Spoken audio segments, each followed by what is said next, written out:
건강한 자아상, 내가 건강한 자아상을 가지기 위해서 꼭 던져야 될 질문이죠. 두 번째, 나는 죄 없는 인생인가 할 때 죄로부터의 자유는 이제 영원한 관점에서 하나님이 주시는 자유를 누리고 있는가 하는 데 대한 질문입니다.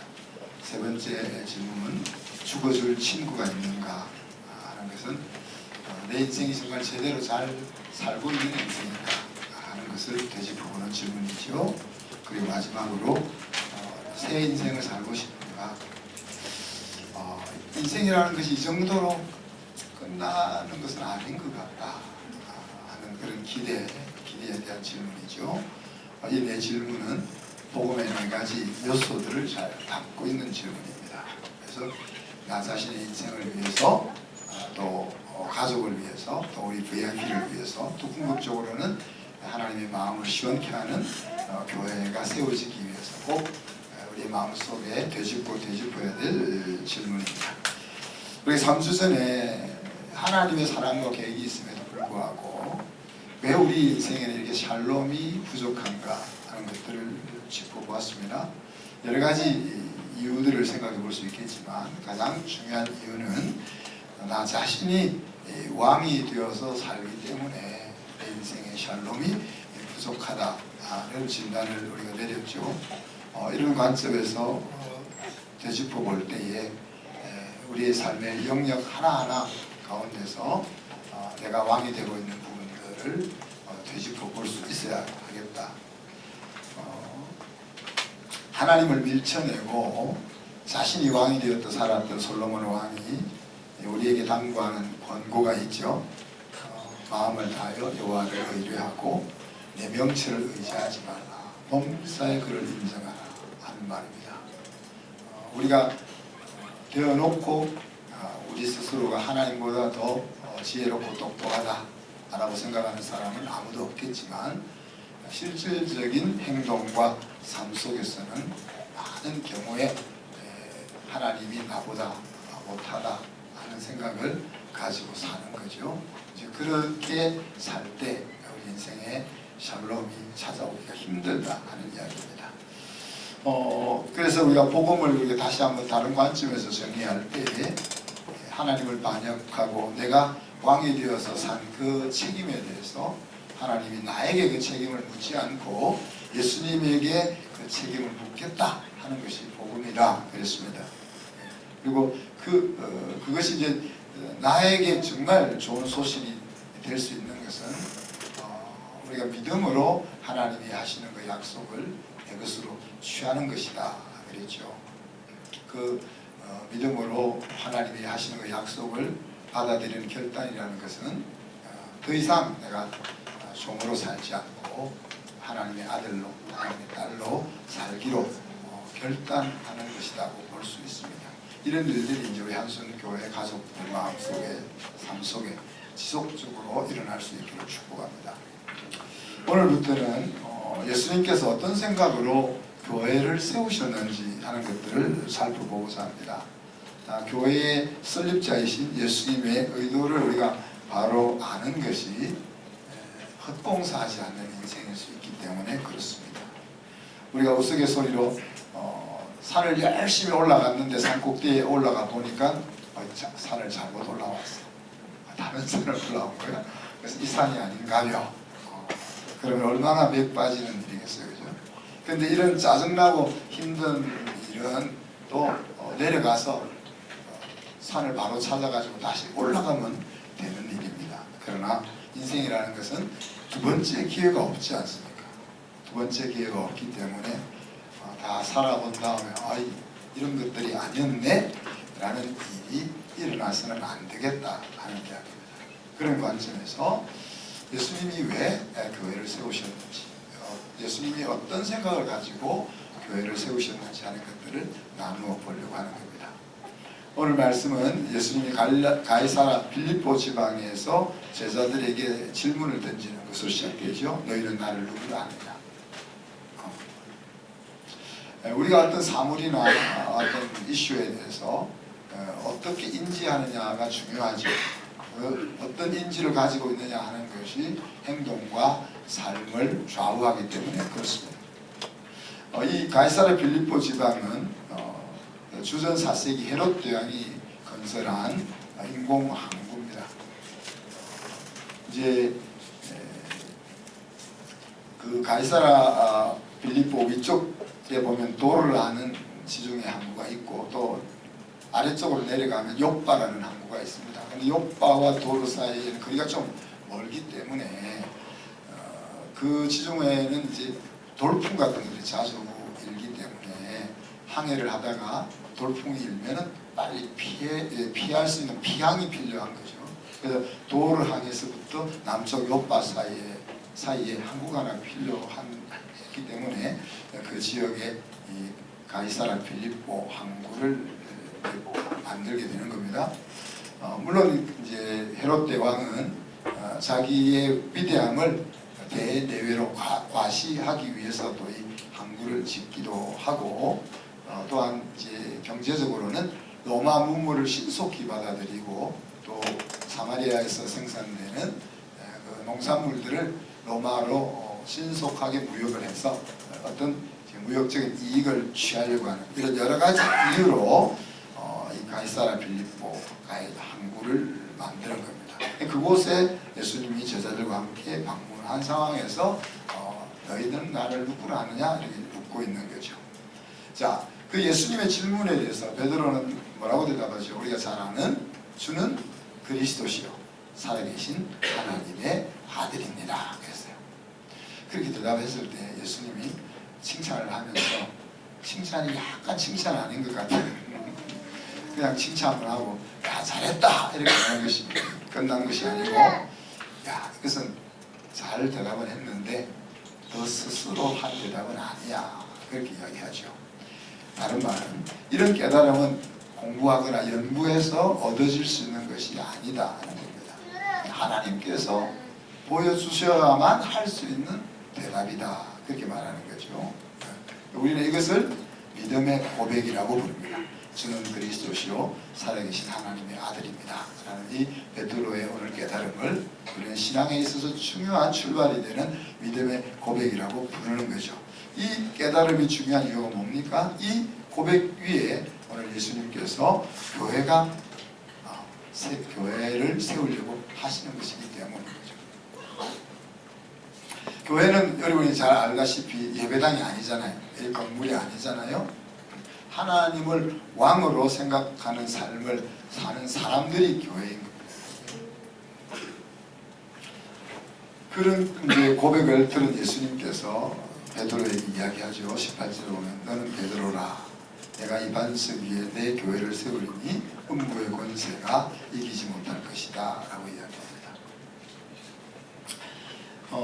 이제 예수님의 대답 속에는 한 서너 가지의 내용들이 담겨져 있습니다. 먼저는 너는 베드로다 그렇게 이야기하잖아요. 원래 베드로의 이름은 뭡니까? 시몬입니다. 시몬. 그리고 예수님이 붙여준 별명이 베드로고 이제 시리아 말로 하면 게바가 되는 거죠. 마태복음 4장에 보면 예수님께서 제자들을 부를 때 베드로를 시몬이라는 베드로라고 기록을 하고 있지만 처음부터 베드로의 이름이 베드로가 아니고 원래 베드로의 이름은 시몬인데 이제 마태가 예수님의 전기를 기록할 때는 이미 베드로의 신앙이 들어온 이후니까 그걸 이렇게 이름을 소개를 하고 있는 것입니다. 그래서 예수님이 시몬에게 베드로라는 이름을 지어줄 때 그 마음이 지금 이 고백 속에 딱 나타났다는 거예요. 하나님이 아브라함에게 나타나서 야 너 이름을 이제 아브라함이라 하지 말고 아브라함이라 해라. 열국의 아버지다. 야곱에게 나타나서 너 이름을 야곱이 꾀쟁이라고 하지 말고 앞으로는 이스라엘이라고 해라. 이렇게 이름을 말씀하실 때 하나님이 가지고 있는 기대가 있잖아요. 오늘 하나님이 베드로를 만났을 때 시몬을 만났을 때 너는 시몬이라고 하지 말고 너 이름은 앞으로 베드로야 게바야 그렇게 말할 때 예수님이 가지고 있는 기대가 있는 거죠. 근데 그 기대가 오늘 멜기세덱가 베드로의 신앙 고백으로 지금 진짜 베드로라는 그 고백을 하고 있는 거죠. 그래서 너는 베드로다라고 그렇게 다시 한번 언급을 하고 있습니다. 두 번째 임플리케이션은 이 베드로의 믿음의 고백이라는 위에, 기초 위에 내가 내 교회를 지을 것이다 라는 예수님의 의지입니다.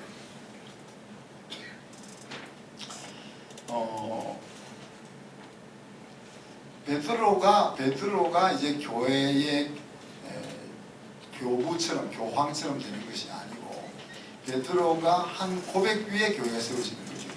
그 말은 앞으로 성령 하나님이 오실 것이고 성령 하나님이 오시면 예수님의 말씀을 듣고 예수님이 하신 일을 본 제자들이 이런 믿음의 고백을 드리게 되는 자리에 이르게 될 것이고 그들이 바로 교회가 될 것이다 라는 예고인 것입니다.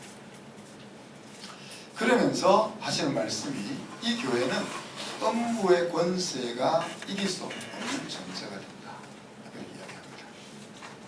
그래서 음부라는 표현을 썼는데 그리스 말로는 하데스라고 하죠. 그죠? 하데스라고 하는데 하데스라는 것은 이제 그리스 신화에도 등장하고 하여튼 그 유럽 사회, 서부 사회에서 죽음과 지하 세계를 관장하는 신을 의미하든지 아니면 죽음과 지하 세계 자체를 이야기할 때 하데스, 지옥 그런 식으로 이야기를 하는 겁니다.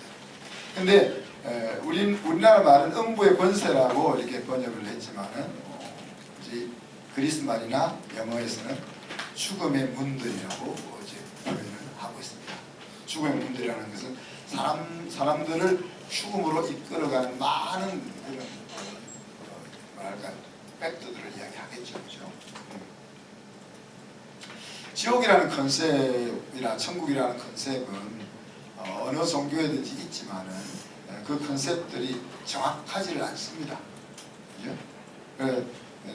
그 이제 정확하지 않은 상황 속에서 이제 우리가 사람이 죽거나 시신이 죽으면 땅 속에 묻게 되잖아요. 그래서 땅 속은 깊고 어두운 그래서 고통이 있는 그런 의미로 이 지옥이라는 개념이 사용되고 반대로 그와 반대되는 개념인 천국은 뭡니까? 땅은 어둡고 차갑고 무겁고 이렇게 고통스러운 것이 아닌 하늘은 지금은 우리가 비행기를 타고 로켓을 타고 온 곳을 날아다니지만 그 당시는 고대 사회에서는 하늘에 희망이 있고 빛이 있고 사람들이 선망하는 그런 행복과 희망이 있는 평안이 있는 곳으로 이해가 되는 거죠.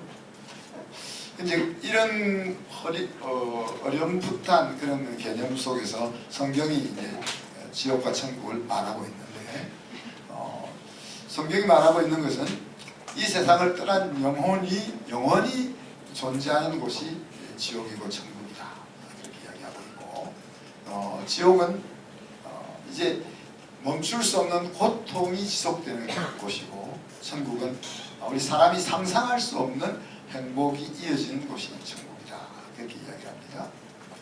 그리고 지옥은 우리가 육신이 죽은 이후에 둘째 사망이 임하는 곳이 지옥이고 또 천국은 둘째 사망이 아닌 영생이 존재하는 곳이 영생이 있는 곳이 천국이다 그렇게 이야기하죠. 종합해서 보면 하나님이 없는 곳이 하나님과의 완전히 단절된 더 이상 하나님과 연결될 수 있는 가능성이 없는 하나님이 없는 하나님과 단절된 그곳이 지옥이고 하나님과 얼굴과 얼굴을 대하여 대면하고 항상 함께 살아가는 그곳이 천국이다. 이런 개념들이 이제 성경에 나오고 있는 겁니다. 자, 그런데 오늘 교회는 예수님이 교회를 이야기하면서 이 음부의 권세, 지옥의 문들이 삼킬 수 없는 그런 곳이 교회라 그렇게 이야기하잖아요. 이 삼킨다는 말 우리가 다른 개념으로 이야기하면 왕노릇이라는 개념으로 좀 더 이해를 할 수 있을 것 같아요.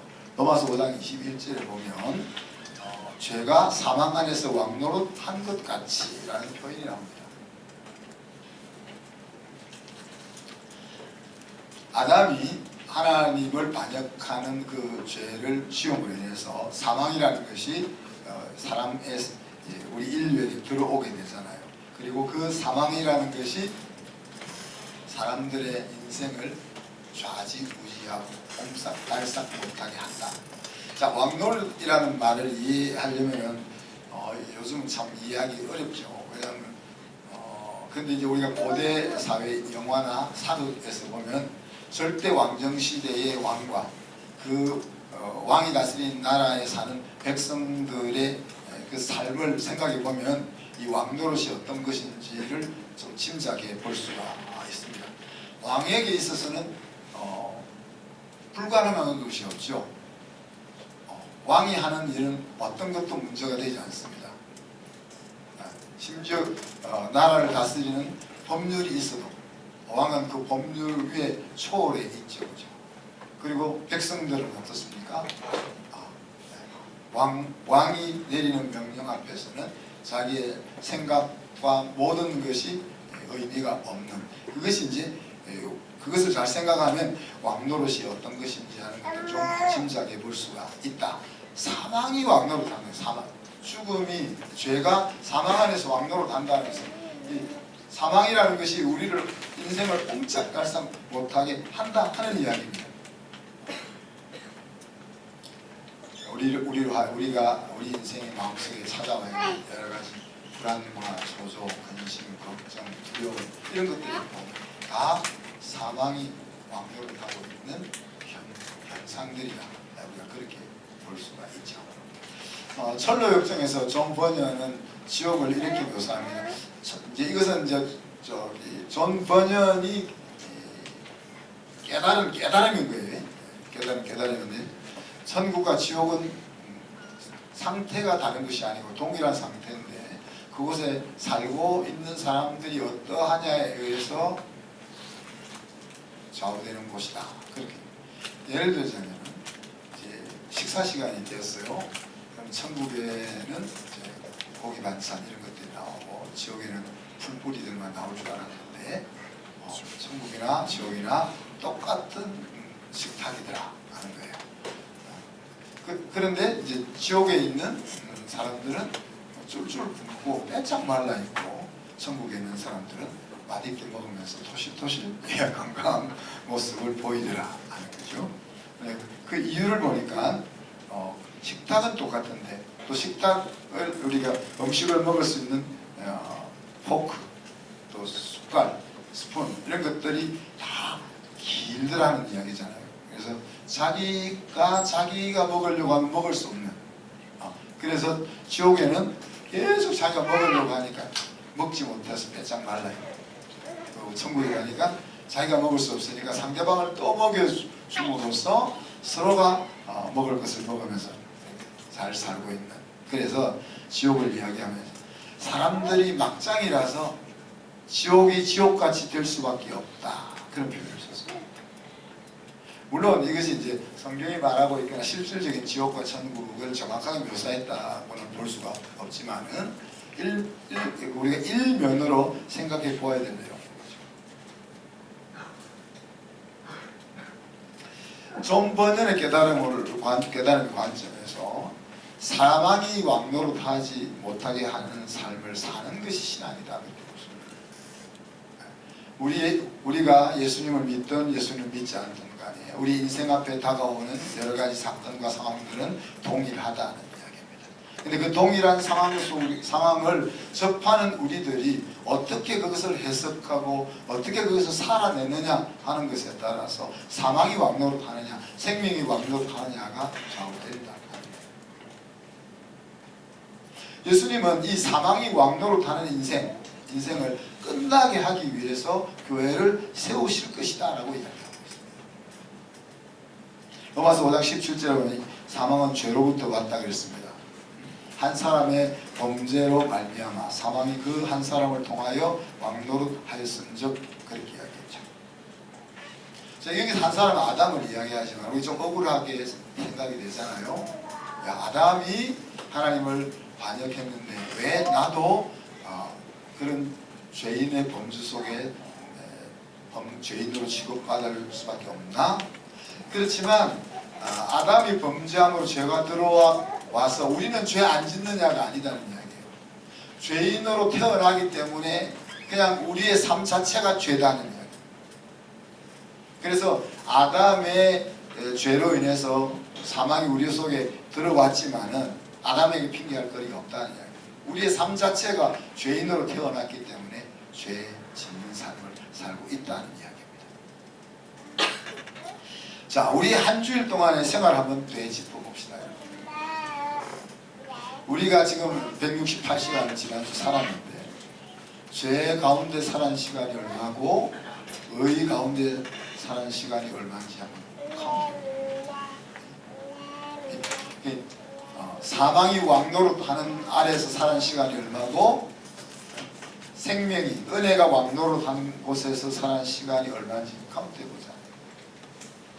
카운트하기 상당히 힘들죠. 자, 그래서 이제 그 측정할 할 수 있는 형태를 제가 몇 가지 말을 해볼게요. 자, 우리가 영혼과 연결된 인생을 살았으면 그것은 생명이 왕노릇하는 시간을 보낸 겁니다. 다르게 이야기하면 내가 열심히 부지런히 살았어도 영혼과 관계없이 살았으면 그것은 사망이 왕노릇하는 자리에서 살았던 시간들이다. 자, 또 다른 도움을 이야기하면 다른 사람을 사랑으로 섬기는 의도의 삶을 살았는가 하는 겁니다. 그런 의도로 살았던 시간은 뭐라고 할 수 있겠어요? 생명이 왕노릇한 시간을 살아낸 것입니다. 그런 의도 없이 열심히 살았다면 우리가 열심히 살았더라도 그것은 사망이 왕노릇하는 시간을 살아낸 것입니다. 또 다른 도움은 실질적으로 우리 옆에 주변에 있는 사람들의 마음과 삶을 시원케 하였는가 하는 그런 도움을 생각해 봅시다. 나의 삶이 내 옆에 있는 사람들의 삶과 마음을 상쾌하게 하는 관점에서 살았다면 생명이 왕노릇하는 시간의 삶이었고, 그러지 못하고 내 자식, 내 가족, 나만을 위해서 살았다면 사망이 왕노릇하는 시간을 사는 것이다. 하나만 더 이야기하면 하나님 앞이라도 자랑스럽고 떳떳한 삶이었는가? 라는 도움을 생각해보세요. 우리 집사람은 한 줄 부끄러움 없이 한 줄 살 수 있겠죠. 예, 정말 우리가 하나님 앞에서 내가 정말 하나님이 지금 이 앞에 계셔도 난 정말 부끄럽지 않아 이렇게 말할 수 있게 살았더라면 그 생명이 왕노릇한 삶을 살아갈 것이고, 우리가 그렇게 말하기는 좀 쑥스럽지 라고 말할 수 있다면 우리는 사망이 왕노릇하는 시간을 보냈다. 이렇게 하나를 되짚어보는 여러분 어떻습니까? 성령 충만하지 않은 인생은 그냥 죄 가운데 사는 거예요. 사망이 왕노릇하는 가운데 살고 있는 거예요, 우리가. 그래서 예수 안 믿는 사람을 말하는 것이 아니라 예수 안 믿는 사람을 말할 것도 없고, 우리가 예수 안에 들어왔음에도 불구하고 성령 충만하지 않을 때는 우리는 항상 사망이 왕노릇하는 그 속에서 살고 있는 거예요. 의식적으로 하나님의 마음이 어떤지 하나님의 의도를 물어보면서 살지 않으면, 의지적으로 하나님이 보여주시는 그 뜻에 순종을 의지적으로 결단하지 않으면은 그냥 우리는 그냥 사망이 왕노릇하는 삶 속에 살고 있는 거예요.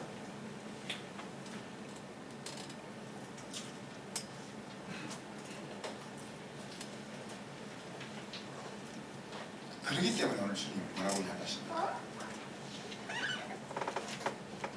교회를 세우는 이유가 사망이 왕노릇하는 그 인생의 고리를 끊고 생명이 왕노릇하는 인생을 주기 위해서 내가 내 핏값을 주고 내 교회를 세운다 말씀하십니다.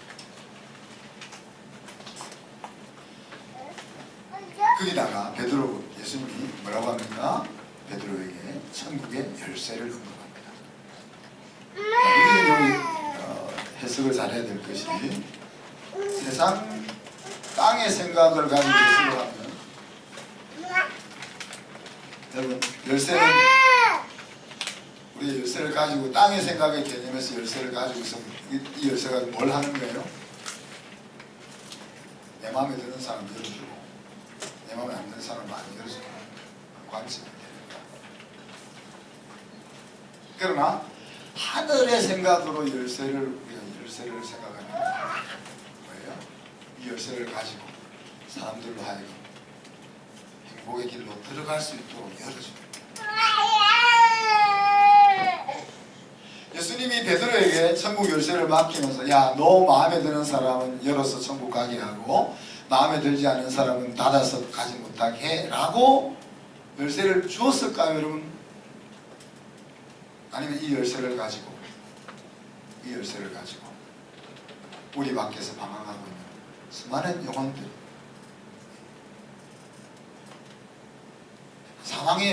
사망이 왕노하는 곳에서 살고 있는 그 불쌍한 영혼들이 생명이 왕노하는 그 집을 향하여 들어갈 수 있도록 문을 열어주라고 주셨겠어요. 이것이 바로 교회가 해야 될 역할입니다. 재밌잖아요. 앞에서 예수님이 지옥의 문을 이야기하시고 나서 베드로에게 천국의 열쇠를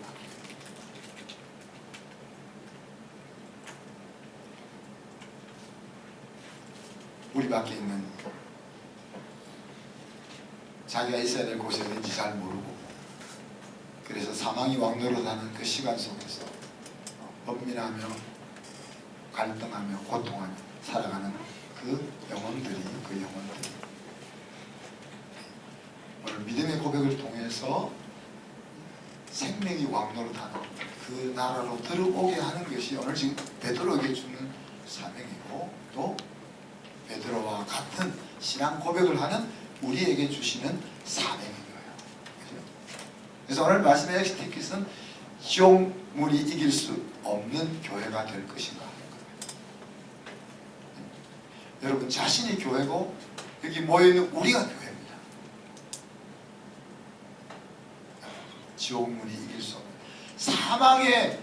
사망의 권세가 더 이상 우리의 인생을 얽어매지 못하는 그런 교회가 될 것이냐, 내가 그런 교회가 될 것이냐, 내가 몸담고 있는 우리 교회가 그런 교회가 될 것이냐 하는 것이 오늘 핵심입니다.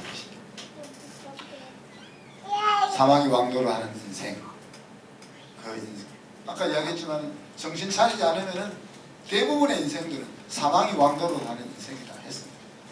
그 자리를 어떻게 하면 생명이 왕노하는 인생으로 전환시킬 거냐? 이것이 우리가 영혼을 구원해서 제자 만드는 가정교회를 추구하려고 하는 중요한 이유 중에 하나인 거죠.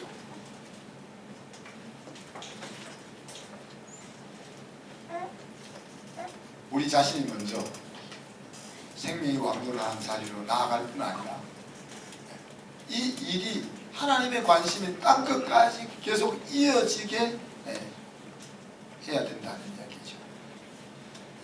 우리가 하는 일은 사람들을 설득하고 감화시켜서 기독교회를 만드는 것이 아니에요. 본래 하나님의 자녀들인데 자기가 하나님의 자녀인 줄 모르고 엉뚱한 곳에서, 사망이 왕노릇하는 그곳에서 그냥 그렇게 살고 있는 그들을 찾아서 네가 있을 자리는 여기가 아니고 네가 있을 자리는 여기야. 네가 있을 곳은 그곳이 아니고 하나님 품이야. 네가 있을 곳은 그곳이 아니고 생명이 왕노릇하는 교회야. 네가 있을 곳은 바로 하나님의 나라야 하는 것을 알려주고 안내해주고 이끌어주는 것이 우리가 해야 될 일이다 하는 거죠. 3회 선교 축제를 여는 우리 한송교 성도들 마음과 삶 속에 생명이 왕노릇하는 일들이 일어나기를 바라고, 또 이런 하나님의 나라를 확장해 나가는 이 일에 대해서 우리 성도들, 더 많은 성도들이 그 하나님의 마음을 좀 알고 더 깊이 동참할 수 있기를 기대하는 겁니다. 저와 여러분이 몸담고 있는 한성교회가 정말 예수님이 꿈꾸는 교회인지를 우리가 계속 확인하면서 갔으면 좋겠습니다. 그러기 위해서 우리가 제가 여기 앞에 이제 좀 우리 본래 합동적인 글자 같은 거 안 붙이는데 좀 써서 붙일 생각이에요. 영혼 구원이 일어나고 있느냐. 영혼 구원이 일어나는 자기가 이야기하는 사망이 왕노로 가는 세계에서 생명이 왕노로 가는 세계로 옮겨오는 사람이 없느냐. 그리고 하나님을 신앙하는 우리들의 생각과 삶과 옆에 있는 이웃과의 관계가 점점 더 개선되고 있는가 질문해야 될 거예요. 그리고 우리의 마음속에 자유와 기쁨이 샘솟듯이 일어나고 있는지, 그리고 우리 가운데서 예수님의 제자들이 한 명씩 두 명씩 계속 끊이지 않고 만들어지고 있는지, 이 질문을 우리가 계속 던져요. 왜? 우리 주님이 꿈꾸시는 교회, 주님이 꿈꾸시는 교회에 우리가 이어야 우리의 인생이 행복하고 신나고 보람이 있을 수가 있기 때문에 그렇습니다. 그 말씀 생각하면서 한 1, 2분 동안 같이 기도합시다. 오늘 예수님께서 음부의 권세를 이기는 교회를 믿음의 고백 위에 세우겠다고 약속하셨는데, 나 자신이 더 이상 사망의 권세 아래 살지 않겠다 결단하시고 앞으로 생명이 왕노릇하는 그런 인생을 살아가게 해주십시오. 그리고 우리 교회가 그런 일들을 감당하는 교회가 될 수 있도록, 그리고 우리가 누리고 경험하는 그 은혜가 땅끝까지 이루어지게 하기 위해서 우리가 애쓸 수 있는 우리가 될 수 있도록 합심해서 한번 기도합시다. 하나님, 사랑과 은혜를 감사합니다. 사망이 왕노릇하는 아래에서 살고 있던 저희들을 생명이 왕노릇하는 인생을 살게 하기 위해서 주님이 핏값을 주고 교회를 세우셨다는 사실을 다시 한번 상기합니다. 하나님, 예수님의 그 의도를 우리가 놓치지 않게 하시고, 먼저 우리가 그런 교회가 되게 하시고, 우리가 몸담고 있는 한성교회가 그런 교회가 되게 하시고, 우리와 함께 선교하고 있는 선교사님들이 그런 교회를 세우는 일에 우리가 마음과 뜻과 물질로 함께 할 수 있는 저희들이 되게 하여 주옵소서. 주님이 기뻐하는 교회, 주님이 꿈꾸시는 교회가 어떤 것인지를 끊임없이 묵상하고 생각함으로 말미암아 우리의 인생이 바른 길을, 제대로 된 길을 걸어갈 수 있도록 인도하여 주옵소서. 감사드리며 예수 그리스도 이름으로 기도하옵나이다. 아멘.